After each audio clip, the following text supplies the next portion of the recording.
जानेवारी महिना सुरू झालेला आहे. कोणता महिना सुरू झाला आता? आपण इंग्रजी महिने बोलतो की नाही?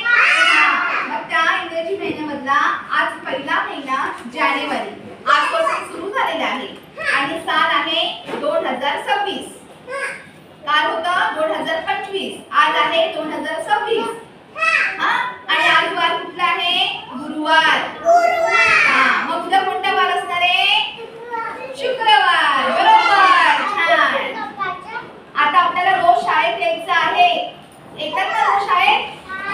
रोज शाळेत यायचं.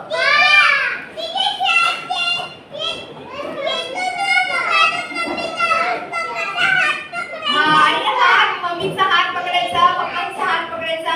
बाहेर कुठे गेले तर मम्मीला आणि पप्पांना सांगून जायचं. असं एकटं फिरायचं नाही. लहान लहान मुलं पकडायला